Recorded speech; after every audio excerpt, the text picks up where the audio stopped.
To get rid of those pesky ads, request stories, listen to unlisted and bonus episodes, and to chat with the gang, support us by clicking the description link. I once heard a friend refer to Food Lion as Ghetto Kitty.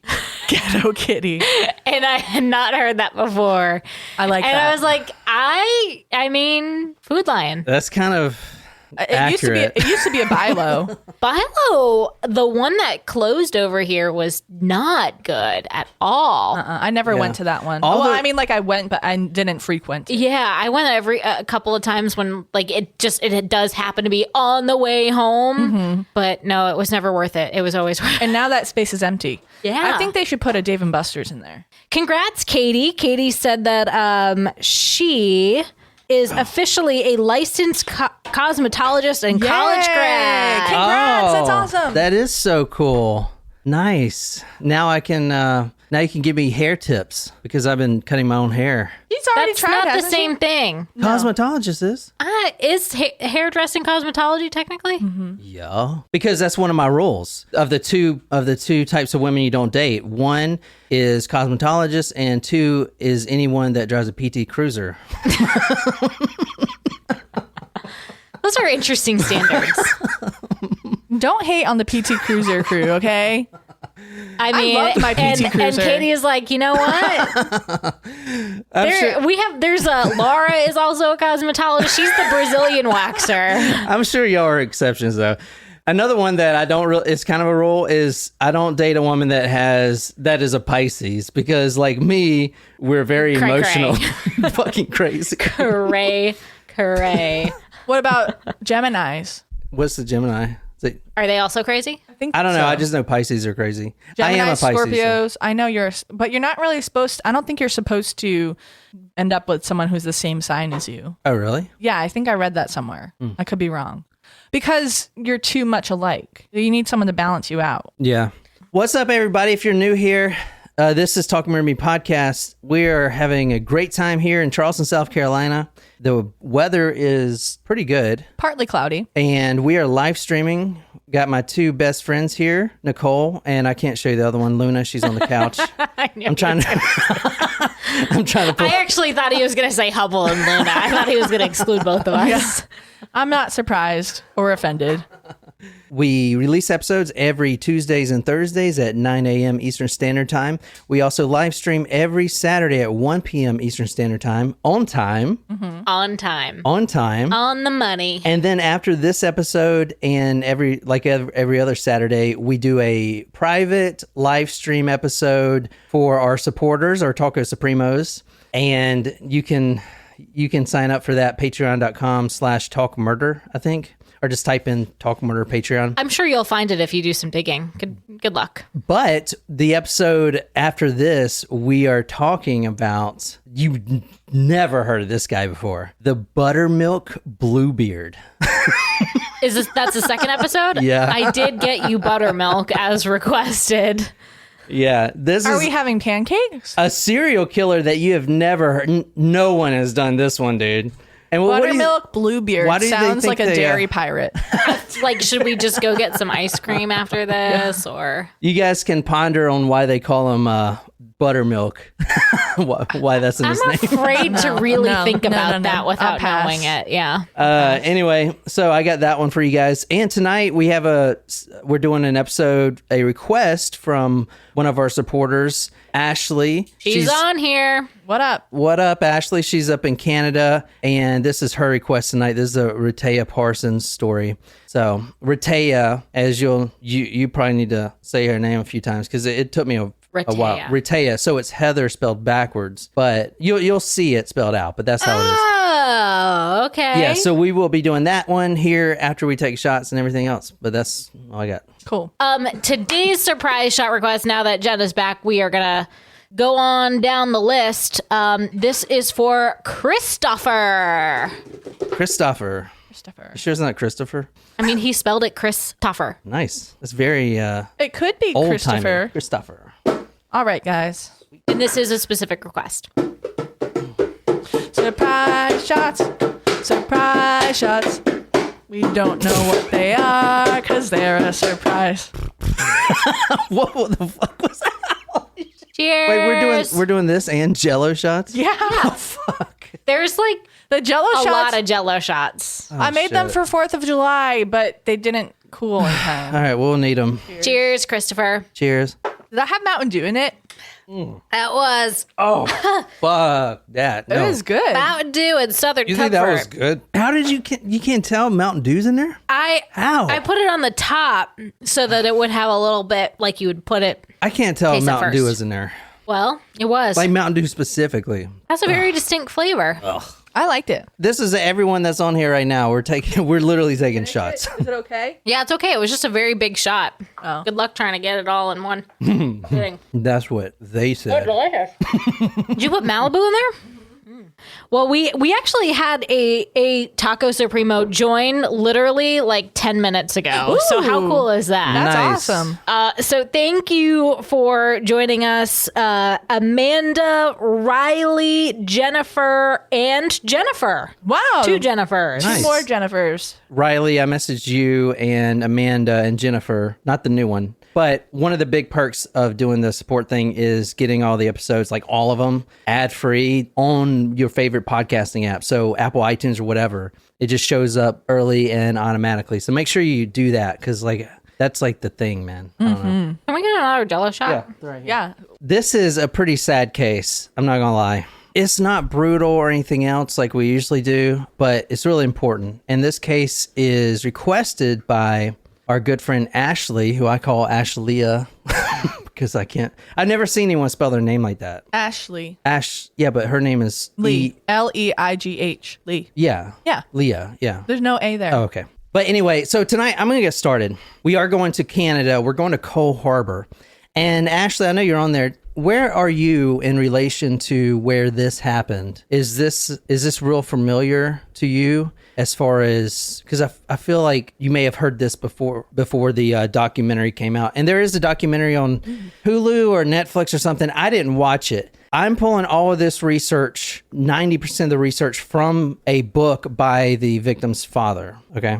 And that's what Nicole's going to read tonight. 5-minute drive, Ashley says. Wow, very close. Very, very close. 5-minute drive. Oh, wow. So you heard about this when it happened and also all the other stuff that goes with this case that is, I don't know, pretty sad. All right. So we're going to Oh, she knows the victim's mother. Ooh. They work together. Oh my God. All right. We're going to the morning of April 4th, 2013. This is in Cole Harbor in Canada. Y'all may do the Google Earth or y'all get good. It's Canada. It's it's like, I mean, We know where it is. It's north. Canada's great, you know. Anyway, it's in the morning time, April 4th, 2013. Like I said, a father, Glen, that's his name. And you'll hear a lot from him as far as in the book.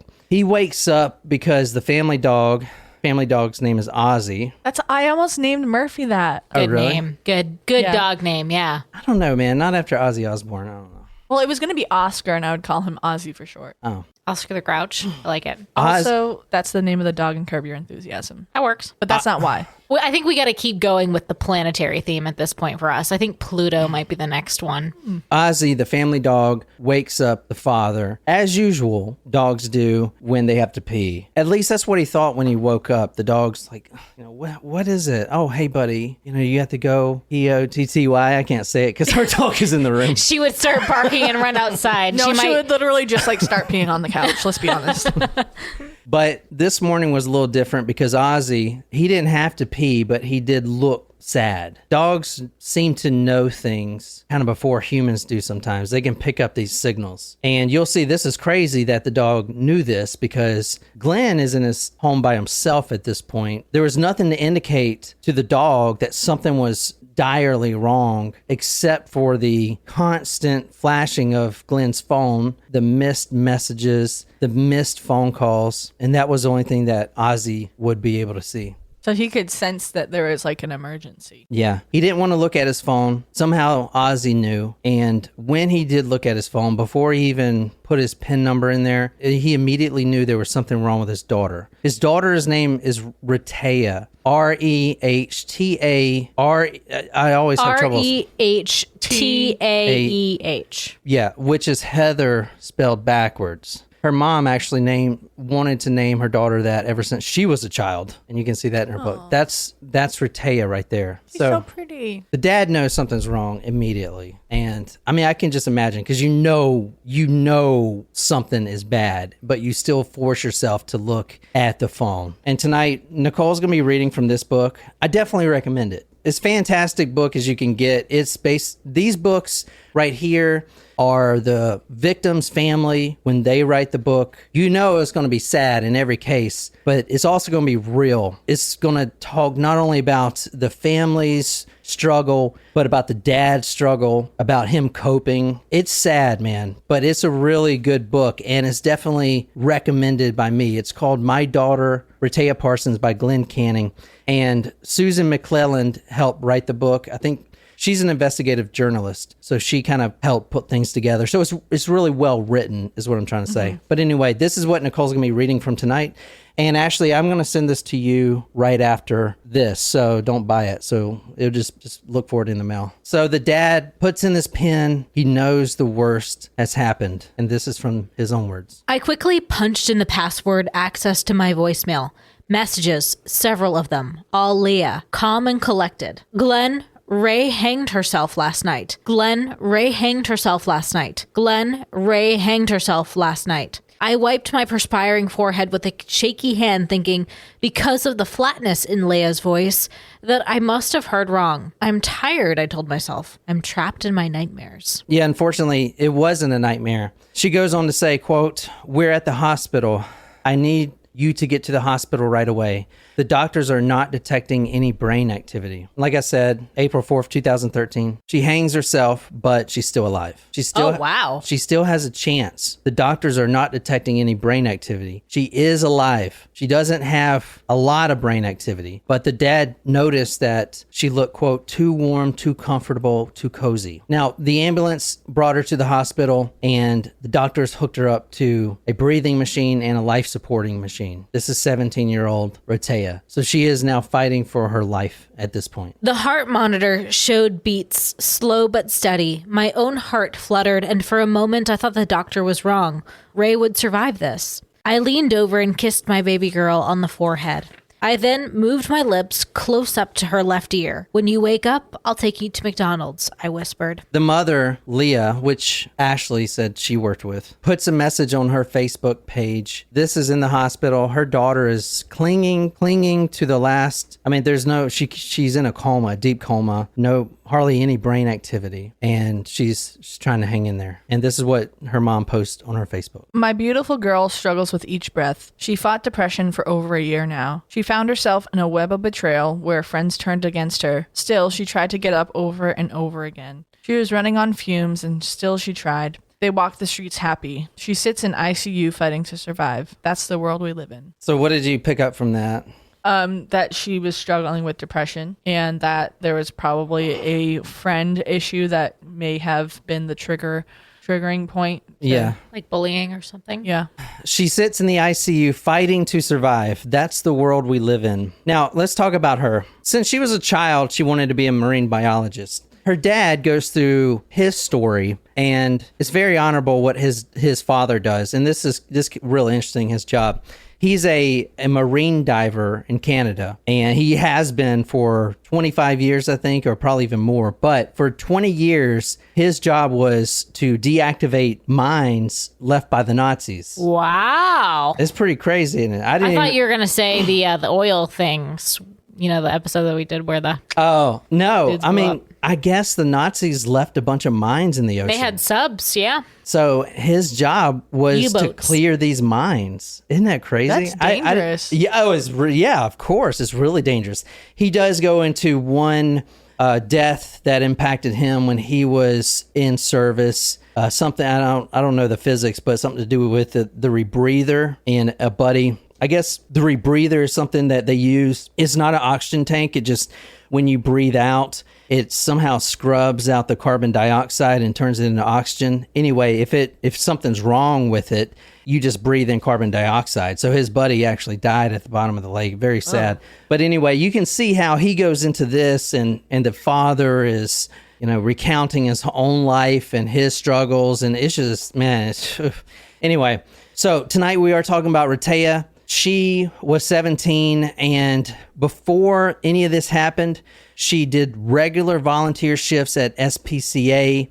And from what I saw, she got that love for animals from her mother. And there's plenty of great photos of her caring for dogs. So, and she just is a natural with dogs, cats, parrots, whatever. She just like Hubble. loves the animals. And that's why she wanted to be a marine biologist, because she gets to work with Marine life. Yeah, the dolphins, Whales and stuff. Lobsters. Now, Glen Canning is the father. This is who we're talking about tonight. This is his book. These are his words, his exact words that we're reading tonight. So it's going to be extra sad. You did say that on the Discord that this was going to be a tearjerker. Yeah.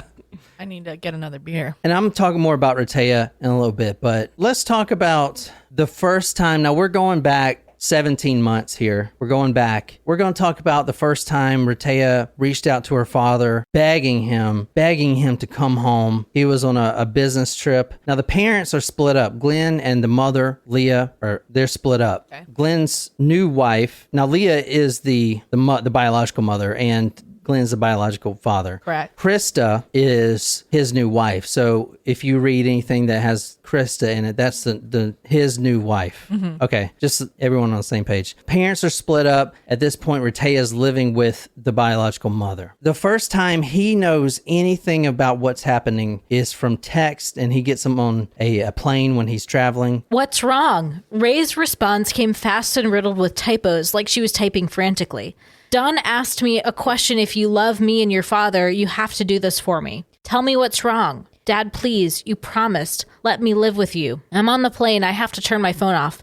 Tell me what's going on. You have to let me come and live with you and Krista. You're supposed to be my father. You are supposed to help. The attendant returned, bent down, and asked more firmly, Sir, can you turn your phone off? We're about to take off. Ray, I will call you when I get to Ottawa. I won't have Wi-Fi for an hour. If you love me, you will just do it. Please, just do it. Now, say I can live with you. That is a daughter in dire need right there. That is not... It's like pleading. Why?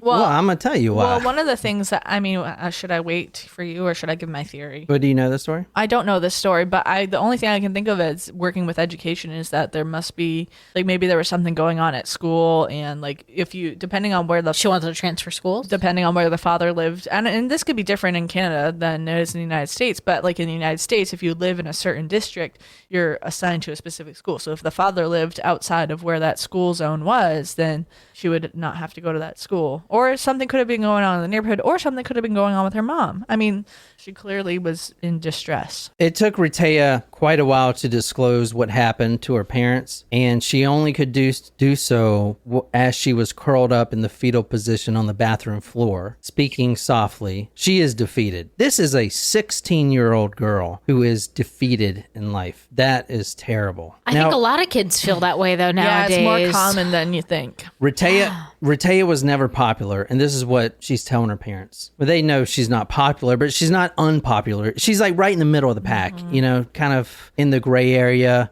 People don't hate her, they don't love her, or she's just there. She's just there. She's not unpopular, but she's never had the varsity football crowd. Yeah. I can relate to that. She says that there was a new girl that came in. Her name was Amanda, and Amanda may be changed in the book, okay? But this new girl, who we will call Amanda comes in. She's everything. She is, and they knew about Amanda before because she was all about Amanda. Oh, she's so popular. Did you know she wears makeup? She goes to all the parties. When she walks in the room, it just glitters. Everyone loves her. And she's the new girl. She is the one. And guess what? She picked me to be her friend. So now it's like an instant. Now she's thrust into the popular crowd. One night, and this is what she's telling her parents. Was Amanda friendly to her? Yeah, for the first, little bit. She tells her parents, now, as I said, she is in the fetal position on the bathroom floor, whispering that there was a sleepover. Amanda and Rehtaeh was going to sleep at Amanda's house like girls do. And at this sleepover, they took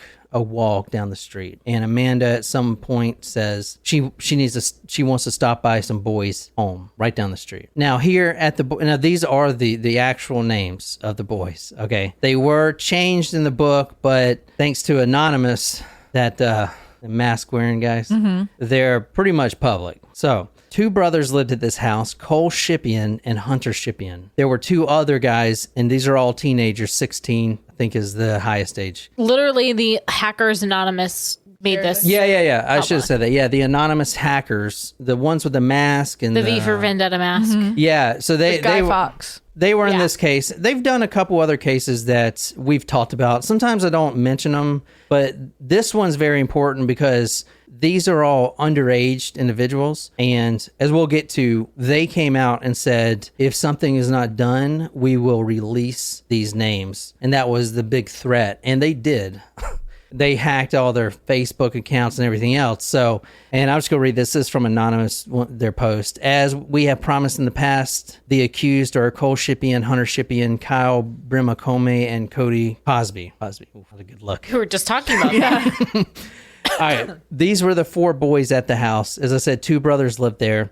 Amanda had dated one of the brothers before, so it was just kind of a get together, have fun thing. Now, one of the boys handed her a drink. It was vodka. The next morning, she woke up. Literally, you can separate those 2 sentences, and that's what happened. One of the boys handed her a drink. It was vodka. The next morning, she woke up. That is what happened. That's kind of ironic that Cosby was involved and there's also roofing involved. And I'm not making a joke. I'm just making. Well, I'm not saying that there was roofing involved because the father, some sort of drugs, well, right? So we can't actually say that, but I mean, there's a strong possibility of drugging, but it was never tested because the father or the mother unfortunately didn't know to test for that. I mean, they wouldn't think 2 16-year-old brothers would roofie their daughter. I mean, that's what I'm saying. Well, and that's the problem is that you don't expect that if you're a teenager and you go to a house party, you don't expect there necessarily to be, well, I don't know, today's a different day, but parents don't think about that. Most of that evening was a blackout for Ray, who had little experience with alcohol. She knew she woke up the next morning on a bed in a basement bedroom between 2 boys she didn't know and didn't remember meeting the night before. Her clothes were on backwards and her glasses, which she rarely took off, even to sleep, were on a night table, suggesting that someone else had placed them there. She fixed her clothes and fumbled her way to the door, her head pierced by the pain from a hangover, her legs weak and shaking. She found her Uggs and a mess of other shoes, all large boys' running shoes. She stumbled in a daze to a bus stop. When she was back at Leah's house, she crept back into bed, unsure of what had happened the night before, if anything. She remembered kissing someone and someone else on top of her. She also recalled throwing up at some point out a window, and she hit her head on the frame. It still hurt. She says, quote, I was drinking and then gone until I woke up between those boys. This is 17 months prior to her attempted suicide. Rehtaeh wasn't a drinker. She was 15 when this happened. There is a strong possibility that one of the boys had drugged her. Now, the father says, when did it happen? And I'm just going to read this. So she shared publicly, with her parents, what had happened. Something bad had happened. When she was on the bathroom floor. Yeah. Right after, though. No. Pretty much right after, Yes. yeah. Pretty much right after. Interesting. I mean, because this all happens really quick. I was trying to comprehend all of this, to connect the dots. Where was Rehtaeh that this could have happened? I couldn't think. It happened last weekend at Amanda's sleepover. And then the mother on the phone with the father, there's something else. It wasn't just one boy. It might have been as many as 4. 4 boys might have raped our daughter. Now, 2 of these boys are brothers. 4 boys at the party, and they rape her, all of them. So they took her to the hospital. Now, this is a week after. They did a test. She has anal tearing, bruises around her hips, ankles, and wrist, which means she was either tied down or held down by multiple boys. Quote from her, "It's like my body isn't mine, and I don't know how to connect with it," end quote. Now, let's talk about the really sad thing. That's not the really sad thing. No, that's infuriating. Like, no, it is. No one. But it gets worse. Nicole's crying. Yeah, that's Look, you hard. made Nicole cry. Ashley made me cry. No, I'm just kidding. Like, no one fucking deserves that. No one deserves that. But what is wrong with, like, what? I just don't understand what is wrong with people. Toxic masculinity. Yeah, and why? Like, because they have parental issues, they have trauma that they haven't dealt with, and it's not okay to express your feelings. Like, I'm not going to go on a rant. I just need to take another drink. But no, it's you're probably going to go on a rant because we're about to get into cyberbullying right now. Now, this is an unrelated case, but I just want to bring this up real quick. Cyberbullying, we've done a case before like this. In my opinion, after you hear this, I think we should all contact Congress or whoever and make cyberbullying a felony and have real strong penalties. Make examples of people. We fucking should, but this case is in Canada and it's in the past. Like, what are we gonna do? They can do the same. Well, how about this? In 2011, this is in New York. In 2011, this unrelated case. I just want to bring you guys into cyberbullying, and then you can tell us all about it since you work for the school with system. what I do, yeah, okay. In 2011, a 14-year-old named Jamie Rodemeyer killed himself from cyberbullying. Do you want to guess why he was bullied so relentlessly? Because he was gay. Because he listened to and posted about his passion for the music of Lady Gaga, which is an amazing artist. I fucking love Lady Gaga.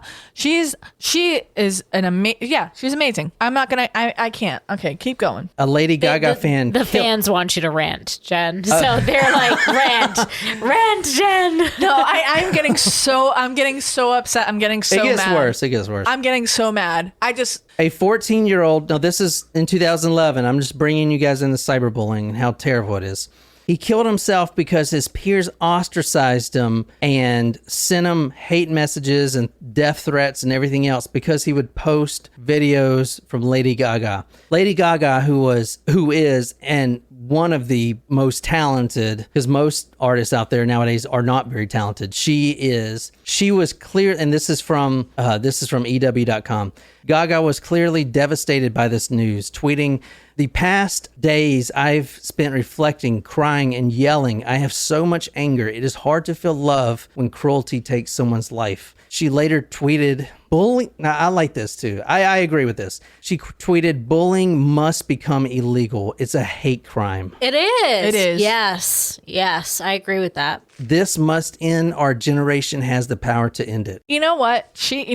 Other than her music, just the stances that she takes in public, and she's worked with the government, and she has her own foundation for I can't even express how much I love Lady Gaga. Like she's just an amazing human. She really is. She really is. And yeah, she's talented as hell. She is. If you look up the paparazzi video of her playing a piano in a radio station, it's an old video, but you'll just be like, you'll break down. It is. Like, oh my God. It's so good. But my favorite performance, and I've seen her live several times, and really? Oh yeah. I am.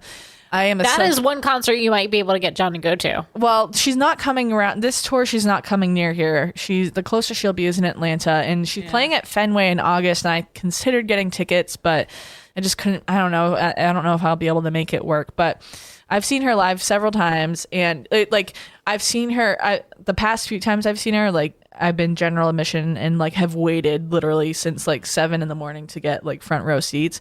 You can't see her any differently anyway else, but I love her. I'm not going to spend half an hour talking about it, though. I mean, I did like A Star Is Born. My favorite performance, though, that other than the concerts that I've been to, is the VMAs, 2009 VMAs performance of Paparazzi. Classic. Now, you kids might not know this if you're 20 to 25 or younger, and there's nothing wrong with that, but back in our day, the Napster day, kids would get serious would get serious trouble Yeah. for downloading music. Songs, yeah. Serious penalties. And in fact, Napster. That's so true. I looked up the first one. It took me a while to figure out the first one. The first person sued was a 12-year-old girl. And it's funny, I remember like in Kazaa. Do you remember that? 'Cause- No. Yeah. But what I want to say is we shouldn't make downloading music, because that was a big thing. They were making examples. Yep. However, the biggest cyberbullying case that anyone can think of is Michelle Carter. She got 12 months, and half of that was 3 months of that was dropped off. 12 months. Did you guys? I sent a picture from the parking lot where they found him. Yeah, I remember that. So 12 months. And so just trying to compare those. In the Napster days, if you guys don't remember that, oh my God, dude, they were making example out of example. But then you have case after case after case of kids hanging themselves. You're stealing money from a multi-million-dollar artist And that's versus, the thing. you know Well, what I don't want to mean? I don't want to get off on that. I'm just That's trying the to thing. compare. And let me just say, if celebrities cared as much about cyberbullying and kids being persecuted for their causes as they did about losing, I don't know, like $3 from people burning CDs on LimeWire, maybe the world would be a better place. But I mean, you think about how the world looks at celebrities and we put them up on this pedestal, but they're just normal people. And yes, they're in a position of power because everyone knows who they are and everyone loves what they do. But if they actually got behind social justice causes, then and tried to make a difference, and maybe, I don't know, donated their money to causes that count and can make a change, then maybe they wouldn't be viewed in a negative light like sometimes they are. You know, it's just like, use your power for good, man. Like, don't be greedy. You don't need all the $5.7 million homes and all the 37,000 cars that you own and the acres of land. Like, if you want to run this country and make a change, like, make a fucking change. Just go to your congressperson, like, go to your local government, make a change. Like, don't just sit there in your ivory tower and like be like, oh, tweet about it. Oh, I'm so sad about this. And I'm not saying that like that's not how you get people to get behind your cause, but do something about it. Fucking do something about it. You have money, you can make a change. Now, it was... Sorry, I'm still Well mad. said. So she didn't... This is I feel like just the beginning of the rants this episode, so that's all good. Thank you for the Jello shots. Oh, you can have this one too. I kind of want another shot, but I don't want Jello shots. Rehtaeh Parsons was raped by all 4 boys that night, but that wasn't the reason that she's tried multiple times to commit suicide. But this is going to piss you the fuck off. Already more than I just calmed We're down. going from sad to you're going to want to fucking knuckle punch someone. I'm already at the point where I want to knuckle punch some people. He gave me their names, how many of their addresses, and people in Canada to go follow You through doing with red? it. But I can't do it because now I'm a public figure saying to go do it. So I don't condone violence, just to be safe. I do. Fuck, I'm a veteran. I mean, violence on bad people. There's more. There's a photo going around of it, of Ray. Kids are sharing it with each other. She's not wearing all her clothes. And a boy, Leah stopped. A boy what? I shouted. A boy is doing stuff to her, Leah said. I suddenly realized I was sweating. I took off my jacket and let it fall to the ground. Leah managed to explain that because of a photo taken during the incident, Ray was receiving texts and social media messages from teens at her school saying she was a slut and a whore. Boys were asking her for repeat performance, and girls were writing that if they ever saw her again, they would beat her up. They would beat her up because she was raped? Quote, I wake up and all I feel is darkness. Sleep is the only place I feel safe. It's like I wake up into a nightmare and I want the nightmare to stop. Now, this is her right here. Can you imagine your child, your 14, 15-year-old son or daughter posting on her wall that she's a slut and a whore and to go kill herself? This girl right here. Can you imagine what would you say to your son or your daughter if you caught them posting on her wall on Facebook or whatever social media that she should do a repeat performance? Your son says, "Hey, I heard you fuck boys. Can you come over here?" You know what, honestly, to be I would beat my son lifeless, bro. well, the first thing that came to mind is they wouldn't be able. I would get one of my PA friends to write a doctor's note saying to excuse them from school for like a week and a half, because then they wouldn't actually be able to go to school. But like, knowing that DSS would get involved, that's not a thing. So I would turn them into the police. I think that's the right thing to do, because they need to face the consequences. That is not okay. That's not fucking okay. Like, I don't understand.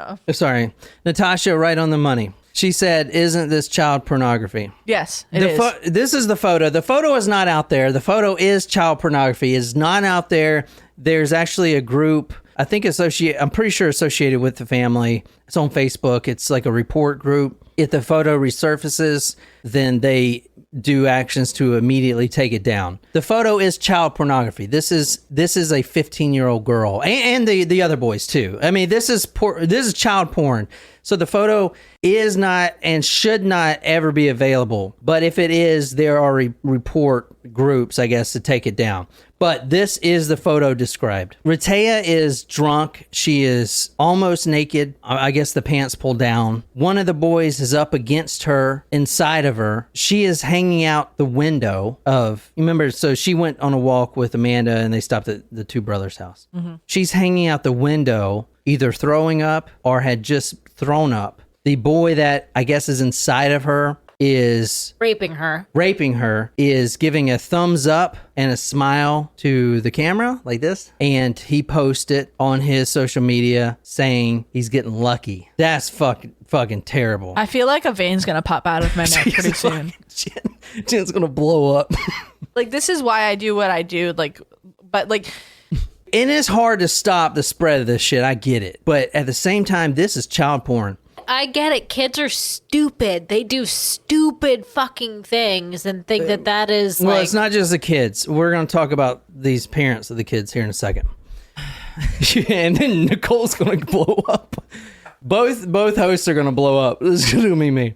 Her friends, who she's had since elementary school, immediately after this photo's posted, start sharing it, calling her a whore, a slut. The family goes to the RCMP, the Royal Canadian Mounted Police. The Mounties.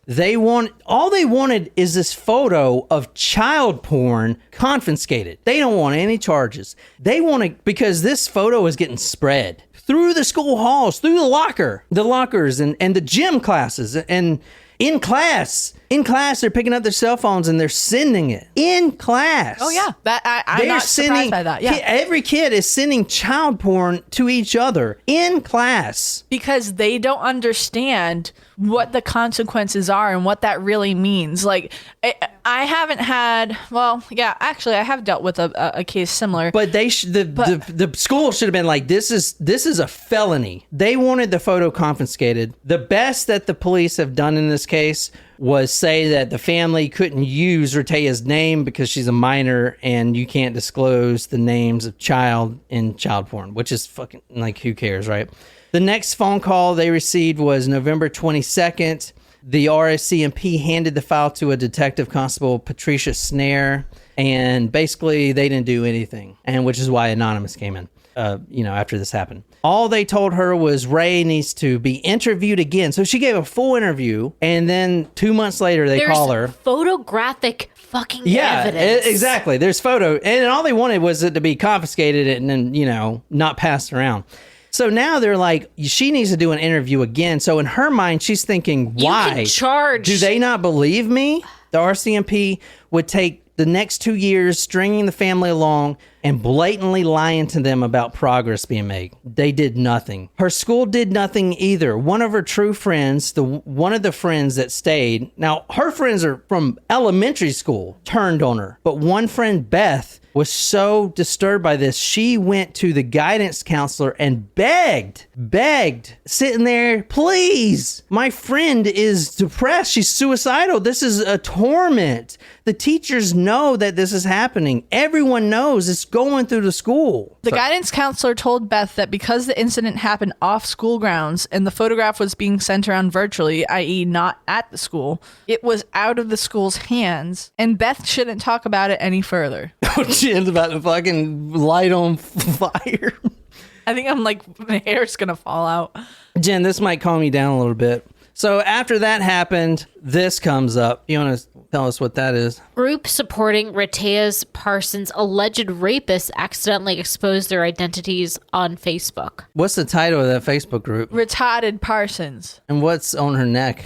This is after a noose. This is after her attempted suicide. And they crossed her eyes out to make her look like she had a disability. This is after when we first started, when she hung herself. This is after. This is what they put up there. That makes me mad. I'm still on the whole school counselor part, but that also makes me mad. Yes. All right, let's just all bundle this up for you. Yeah, I don't want to keep interrupting with my rants. Like, No, go ahead. No, I just like you shouldn't talk about. I can't even finish a sentence. I'm so mad. Like, if you know about something, all right. Granted, if something didn't happen on school grounds, and that's one thing. However, if it's reported to you, you should at least consult your administration to see if that's something that you should be dealing with. Because child porn. No, I'm not. But no, I'm not. I'm not talking about the sharing of the child porn. I'm not talking about that. If she and this is a friend, so if the friend reported it, you got to get the first-hand account. Like if the friend reported it, it's just hearsay, so you can't necessarily make a report. It'd be one thing if Rehtaeh came to the counselor and said this happened off school grounds, then the counselor would need to, well, in the United States, like I said, I don't know how Canada works, but in the United States, we're mandated reporters, so you need to make a report that this happened. But if the friend came, you need to consult your administration and be like, hey, this happened. And then they can tell you further about what to do. You don't tell a kid to not talk about it. What the fuck is wrong with you? Who is this school counselor? I need to find them and make sure that they're not employed anymore, because that is not okay. That is not okay. That's not okay. It's just... So... And then... No, keep going, because I need to laugh now, so keep going. And then, so the kid said, then there's the whole child pornography is being shared virtually. Yes, it's fucking happening at your school. You can't say that it's not happening in class. And this happens all the fucking time. Not necessarily with child pornography, which does happen, but with fights. It's the worst. Someone gets into a fight in the hallway, that video is shared immediately, and everyone in the fucking school has access to it. Oh, shit. They don't care. Like, these kids don't fucking know what to share and what not to share. They just do it for clout, to be like, oh, I got the video. Oh, I got the video.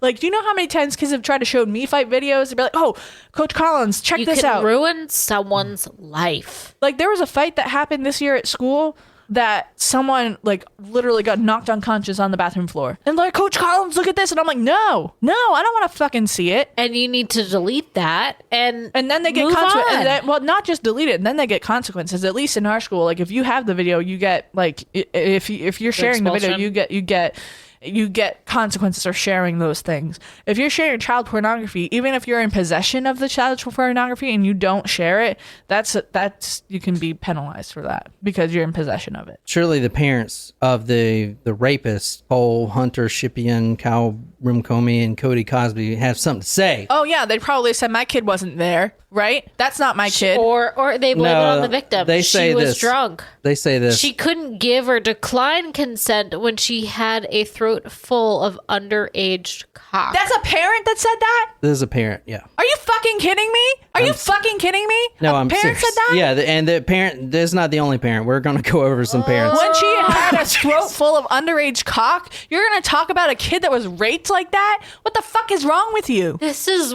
like what is wrong with you? And she couldn't decline or she couldn't decline consent because she was under the influence of a drink that one of your kids gave her. And even if she could, if she was... Well, she was tight until she started getting it in with everyone. And how are you going to say important a dad of a rapist? I can't even read this. Comical, important 19, and keep talking shit, because I know your face, your car, where you live, and what you do. So keep getting lippy, bud. You might be going to visit your daughter. Have a good day, Glen Canning. That was also one of the fathers. One of the fathers also changed the Wikipedia page to say that she wasn't allegedly raped, she wanted it. And this is illegal. You can't change. No, I learned this from the anonymous video. I didn't know this, but if you post on your social media account something illegal, you can't hide behind the fact that, oh, maybe, my son got on there or someone hacked my account. And this is interesting.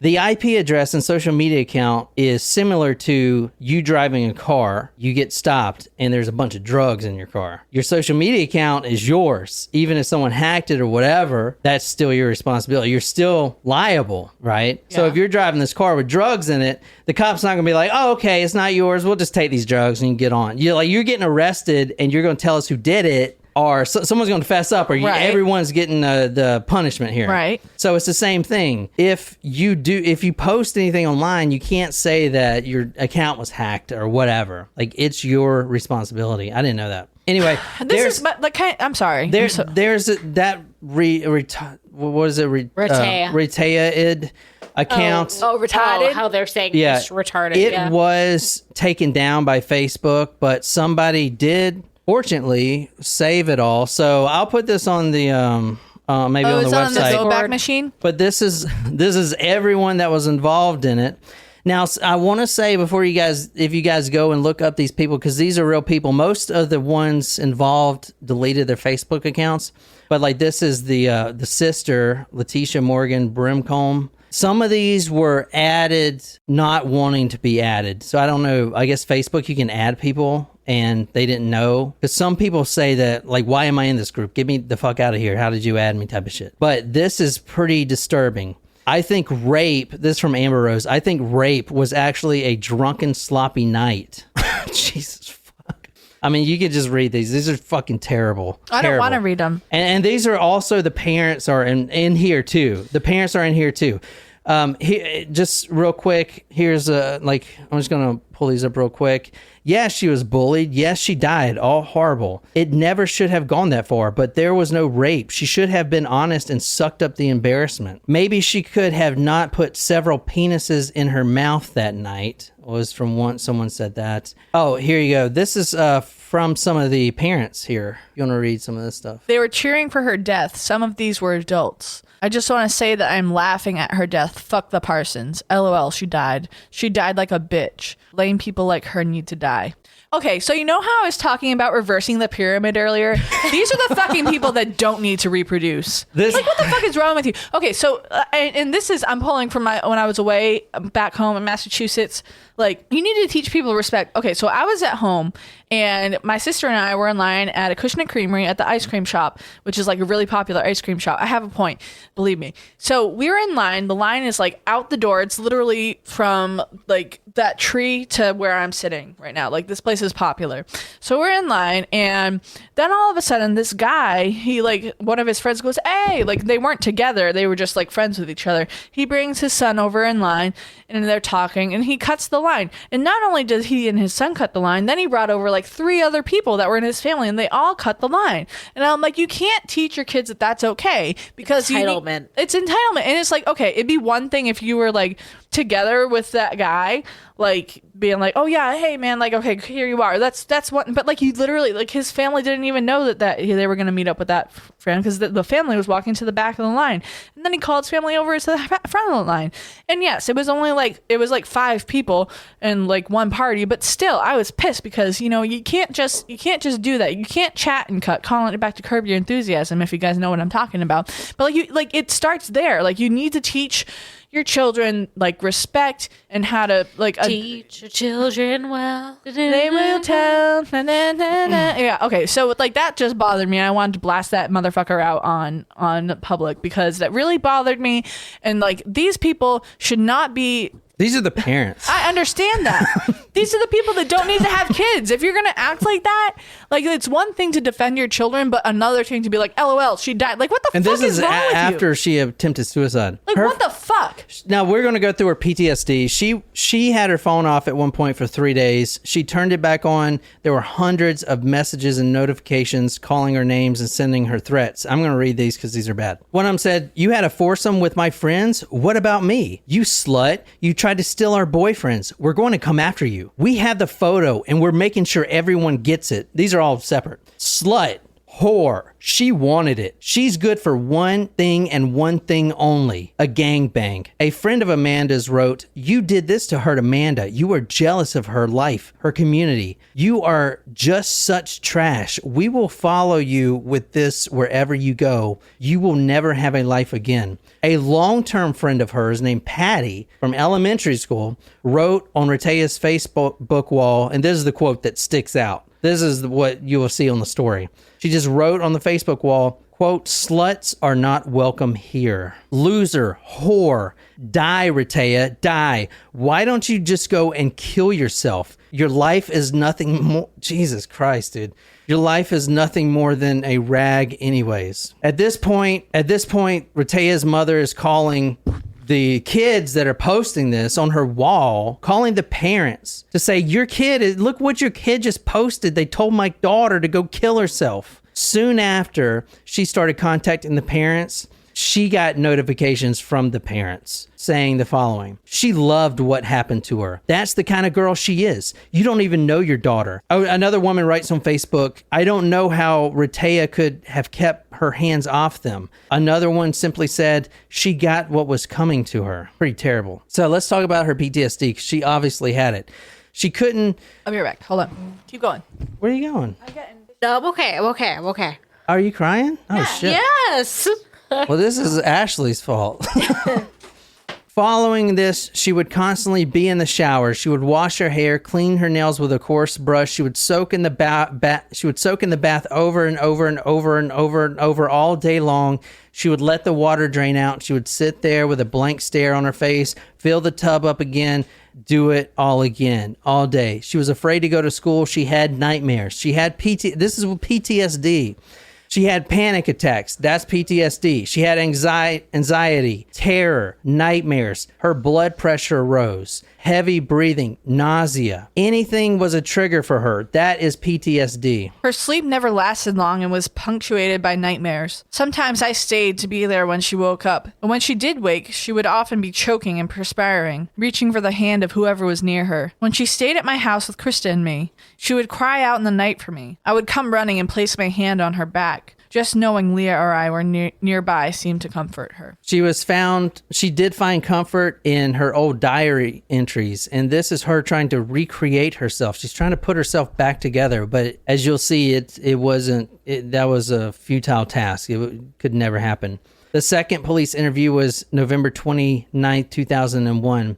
At that point, she said that at one point she remembered at the night sitting up and telling a boy that was on top of her to stop. That's the only thing that she could remember. At 16, she was assigned a rape counselor. I guess in Canada, you have to be at least 16. On her birthday, December 9th, her mother scheduled her for her appointment. Wait a minute. Don't get up. It is what it is. Her parents decided to change schools from Cole Harbor High, where this was going around, to Dartmouth. They also tried Citadel. Then Ray asked a really great question, which stuck out to me. She said, quote, "If I didn't do anything wrong, why should I have to go to a different school?" End quote. Her father goes to get some of her artwork she was working on at the time, and the expression on her face was one of terror. It was the first time, and this is from the father, it was the first time I saw that she was deathly afraid of other young people. The art teacher, they didn't change schools yet. The art teacher had thrown the art away. Not of his fault, of his own, but through the students, they were saying that she is moved on to a different school. So it was his mistake, but they picked up through the students. They were all saying, "Oh, she moved out to a different school." And I mean, and he did, apparently, from what Glen Canning said, felt awful about it. Well, I commiserate with her. If I did nothing wrong, why do I have to go to a different school? That's so sad. But like at the same time, when all of this is going around the student body, like I wouldn't want to be associated with that. I wouldn't. I mean, people. I understand what she's saying, but like I wouldn't want to go back to that school. Yeah. I understand that she probably just wants to go back to normal. But once something like this has happened, there you have to make a new normal. It's not going to go back to the way that it was. As much as you want it to, as much as you try to make it that way, it's not. Like, and it's probably like if I was her parents, I would try to tell her like, listen, like, I want you to feel safe, but it's not a safe place for you. All of this is happening. You're getting bullied. Like, they're trying to do what's best for her by sending her to a new school. So you think the answer is a new school? I think that It's a start. I think it's a good start. I think that what you're going to tell me is that this has gotten around to all of the schools in the area, which is not going to give her a brand new reputation like she needs. Social media is everywhere. Like, anyone can see it. It's not limited to someone's school. That's like the harm in it. The only way, I mean, like, when something like this, as big as what it is happened, like, You gotta fucking move. Yeah, you got to move out of state. She says, quote, people aren't supposed to touch other people's things without their permission. It's like these people are trying to delete me. Dad, that art meant something to me. People are supposed to respect each other's things. Why do people destroy each other and things that matter? So obviously everything worked out because she transferred schools pretty far away. Everything was going good. New clothes, new backpack. She's feeling confident. She's ready to go. New life completely. This is the first day of school. Everything's going great. She felt good. She felt like returning. Then, just before the final bell, a message popped up on her phone.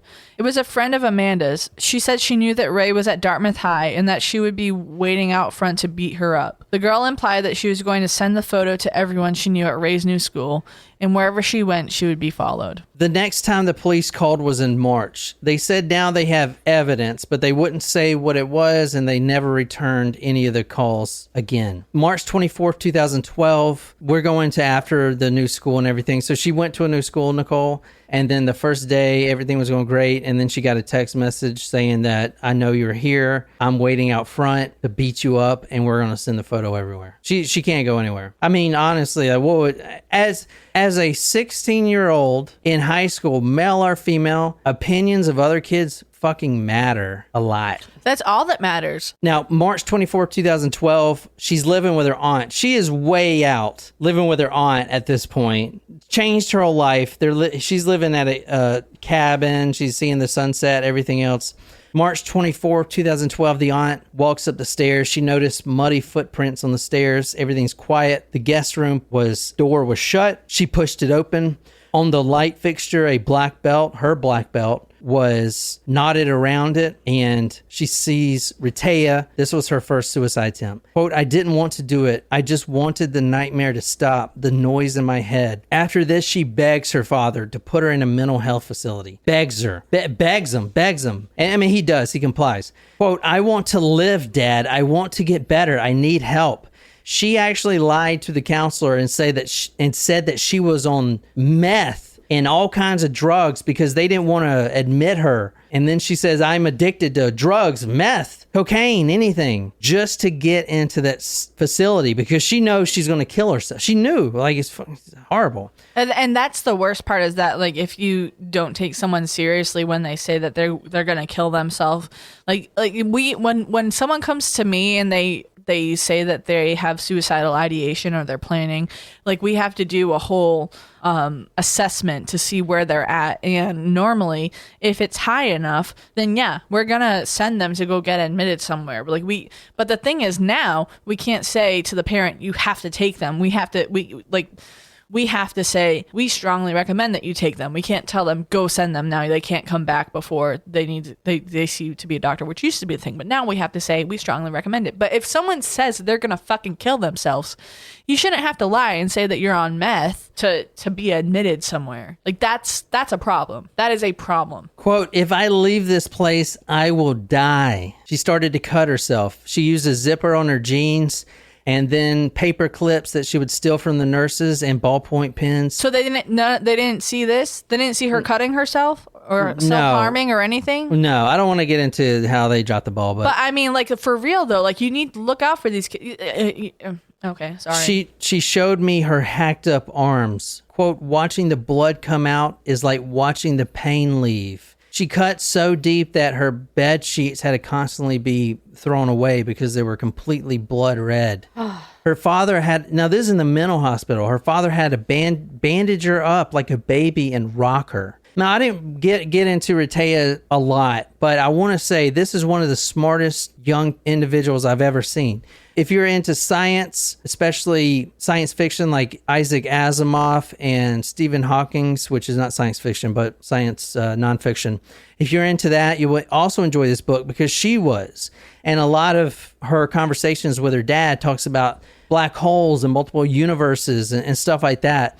It's way over my head as a 36-year-old, someone that reads science all the time. I can tell that she understands that stuff way better than me. She's a very smart individual. You know, it's also sad to think about, though, if you're someone who deals with depression or is dealing with PTSD or trauma like she's dealing with, you would hope that multiple universe theory exists, because in one of those universes you won't be dealing with what she's dealing with. The father bandaged her up and rocked her like a baby. The police continued to do nothing. Anonymous got involved. They threatened to release the names. They did, because the police did nothing. All the police said was, okay, Anonymous, we'll do it, but you just come down here and file a police report. Obviously they're not, because they're hackers. They're not gonna come in. They gave them a certain time period. They said, if you don't do that, we have all the evidence we need. We've already hacked all these kids' Facebook accounts.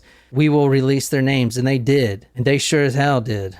I mean, I am not fucking with that Anonymous group. Fuck that. What do you guys think about the Anonymous group? Like, do you think they're like Robin Hoods of the internet, or like, do you think it's problematic? No, I mean, I don't want to get into that, but in this particular case, I'm good with it. Mm-hmm. They released all the 4 boys' names. I said them earlier. So, but that's the boys' names, man. You can still find, like, one of them still has his Facebook account. I'm like, dude. Watching the blood come out is like watching the pain leave. The police continued to do nothing. They pressed the family. When the family pressed them, they claimed that they had, quote, conflicting evidence, which is crazy, because what did the family want? All they wanted was to get the picture out of circulation.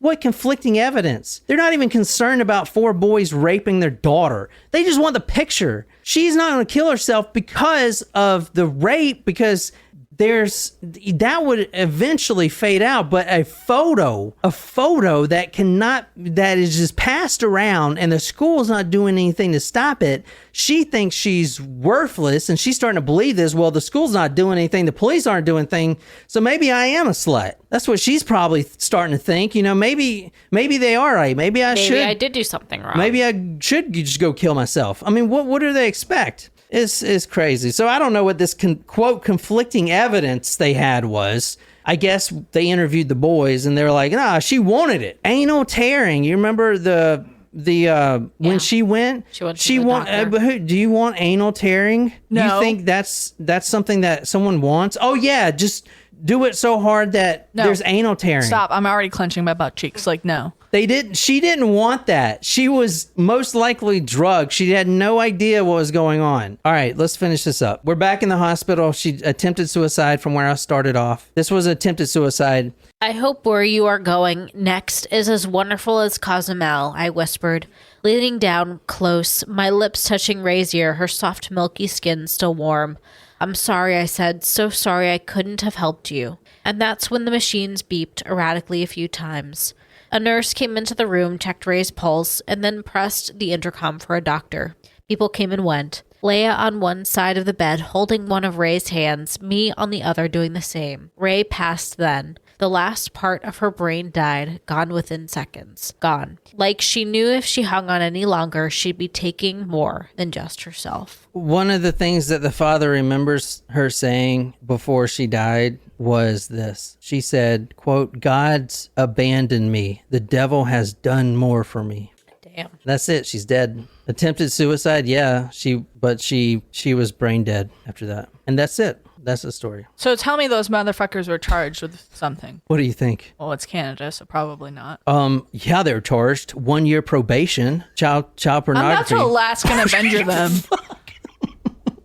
The worst charge was 1 year probation. Jesus Christ. That's why I brought up the Napster thing, man. They were putting 12-year-olds in prison. In prison for years. For fucking years. Yeah. The really, really hard thing is that this is what is, it's the norm. And it shouldn't be, but it is. and we were actually like ironically talking about like shit like Bill Cosby earlier.